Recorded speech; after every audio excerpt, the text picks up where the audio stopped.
ಭಕ್ತಿ ಮನಸ್ಸಲ್ಲಿರಲಿ, ಜ್ಞಾನ ಮತಿಯಲ್ಲಿರಲಿ, ಜ್ಞಾನವಂತರಾಗೋಣ. ಮನುಷ್ಯರಾಗ್ಬಿಟ್ರೆ ಪ್ರಯೋಜನ ಇಲ್ಲ, ಮನುಷ್ಯತ್ವ ಉಳ್ಳೋರಾಗಬೇಕು. ಮನುಷ್ಯತ್ವ ಉಳ್ದಾದ್ಮೇಲೆ ಮನುಷ್ಯರಾಗ ಪ್ರಯೋಜನ?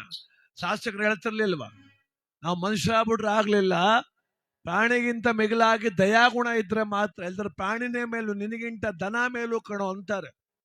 ಅದಕ್ಕೆ ಮನುಷ್ಯತ್ವ ಉಳ್ಳೋರಾಗೋಣ, ಪ್ರೀತಿಯಿಂದ ಮಾತಾಡೋಣ, ಉದ್ವೇಗ ಒತ್ತಡ ಕಡಿಮೆ ಮಾಡ್ಕೊಳ್ಳೋಣ.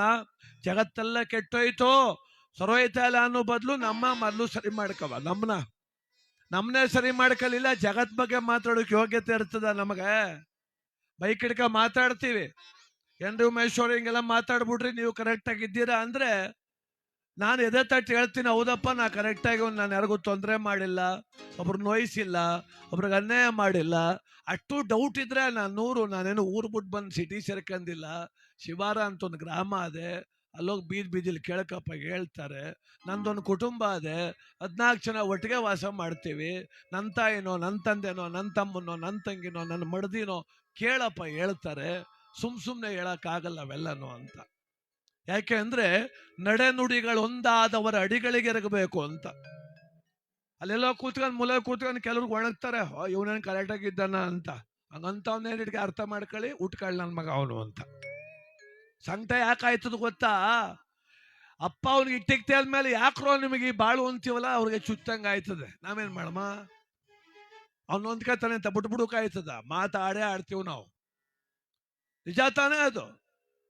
ಎತ್ತೋರ್ ಮಾತ್ರ ಅನ್ನ ಹಾಕ್ಲ ಸೂಟು ಬೂಟು ಹಾಕೊಂಡು ರಾಮನಗರದಲ್ಲಿ ಸೋಕಿ ಮಾಡ್ಕೊಂಡು ನಿಂತ್ಕೊಬಿಟ್ಟು ನಾನು ಊರ್ ಲೀಡ್ರು, ನನ್ನ ಗ್ರಾಮದ ಲೀಡ್ರು, ನಾನು ತಾಲೂಕ್ ಲೀಡ್ರು, 20 ಏನಪ್ಪ ಪ್ರಯೋಜನ?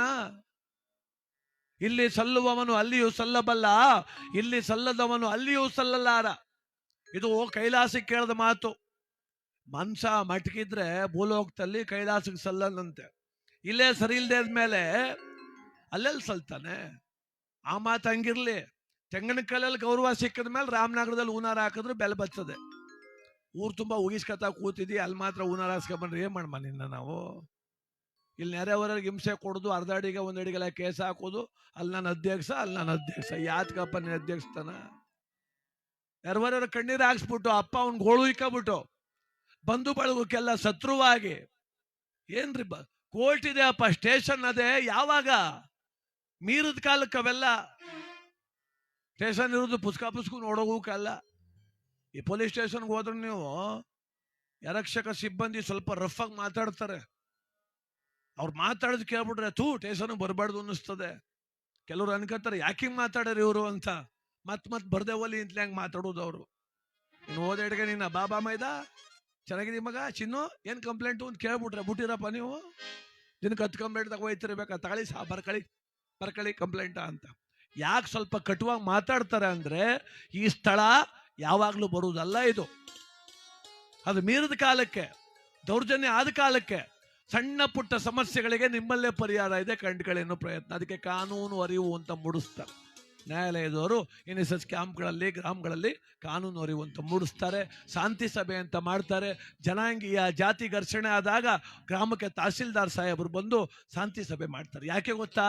ನೀವೆಲ್ಲ ಒಂದಾಗಿ ಬಾಳಿದ್ರೆ ಜೀವನ ಬದುಕು. ಅದಕ್ಕೋಸ್ಕರವಾಗಿ ಎಲ್ಲರೂ ಬದುಕು ಚೆನ್ನಾಗಿರ್ಲಿ. ಅವ ಹೇಳುವ ಯಾವ್ದಾಡ್ಬೇಕು?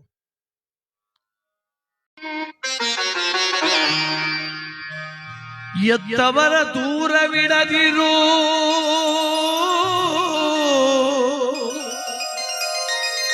ಹೊತ್ತು ಕರೆದರೆ ಮತ್ತೆ ಬರುವರೆ,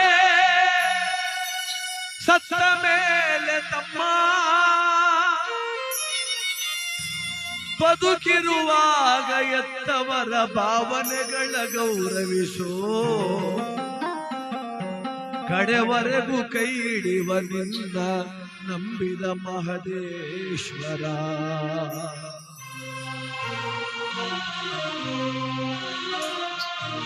ಎತ್ತ ತಾಯಿ ತಂದೆಗಳ ಚಿತ್ತವ ನೋಯಿಸಿ ನಿತ್ಯ ದಾನವ ಮಾಡಿ ಫಲವೇನೋ?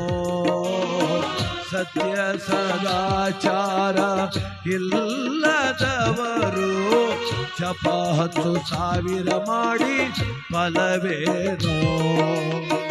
ಎತ್ತ ತಾಯಿ ತಂದೆಗಳ ಚಿತ್ತವನೋಯಿಸಿ ನಿತ್ಯ ದಾನವ ಮಾಡಿ ಫಲವೇನೋ ಸತ್ಯ ಸದಾಚಾರ ಇಲ್ಲದ ಮ್ಯಾಲೆ ನಿತ್ಯ ದಾನವ ಮಾಡಿ ಫಲವೇನೋ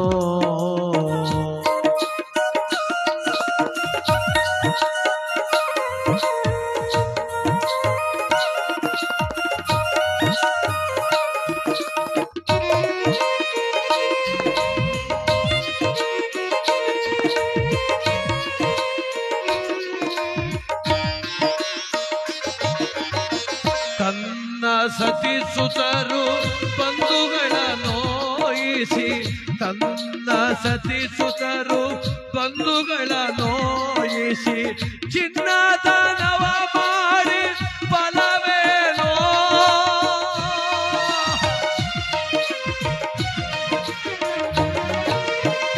ತನ್ನ ಸತಿಸುತರು ಬಂಧುಗಳ ನೋಯಿಸಿ ಚಿನ್ನದಾನವ ಮಾಡಿ ಫಲವೇನೋ ಪಿನ್ನಾಣದಿಂದಲೇ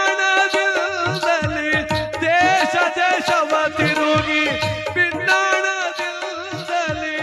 ದೇಶ ದೇಶವ ತಿರುಗಿ ಅನ್ನದಾನವ ಮಾಡಿ ಫಲವೇನೋ ಅನ್ನದಾನವ ಮಾಡಿ ಫಲವೇನೋ ಎತ್ತ ತಾಯಿ ತಂದೆಗಳ ಚಿತ್ತವ ನೋಯಿಸಿ ನಿತ್ಯ ದಾನವ ಮಾಡಿ ಫಲವೇನೋ ಸತ್ಯ ಸದಾಚಾರ ಇಲ್ಲದವರು ಜಪ 10,000 ಮಾಡಿ ಫಲವೇನೋ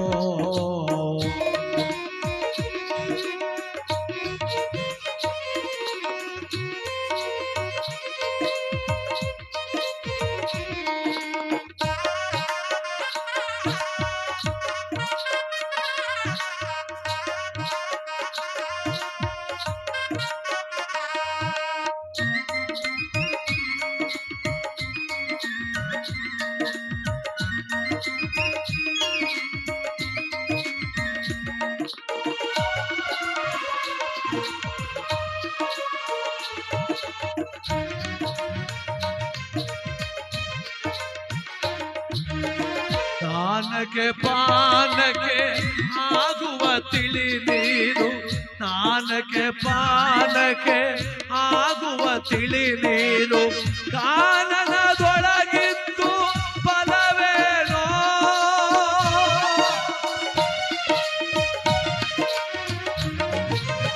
ಸ್ನಾನಕ್ಕೆ ಪಾನಕ್ಕೆ ಆಗುವ ತಿಳಿ ನೀರು ಕಾನನದೊಳಗಿದ್ದು ಫಲವೇನೋ ಆನಂದ ಮೂರುತಿ ಪುರಂದರ ವಿಠಲನ ಆನಂದ ಮೂರುತಿ ಪುರಂದರ ವಿಠಲನ ನೆನೆಯದ ತನುವಿದ್ದು ಫಲವೇನೋ ನೆನೆಯದ ತನುವಿದ್ದು ಫಲವೇನೋ ಎತ್ತ ತಾಯಿ ತಂದೆಗಳ ಚಿತ್ತವ ನೋಯಿಸಿ ನಿತ್ಯ ದಾನವ ಮಾಡಿ ಫಲವೇನೋ ಸತ್ಯ ಸದಾಚಾರ ಇಲ್ಲದವರು ಜಪ 10,000 ಮಾಡಿ ಫಲವೇನೋ ಜಪ 10,000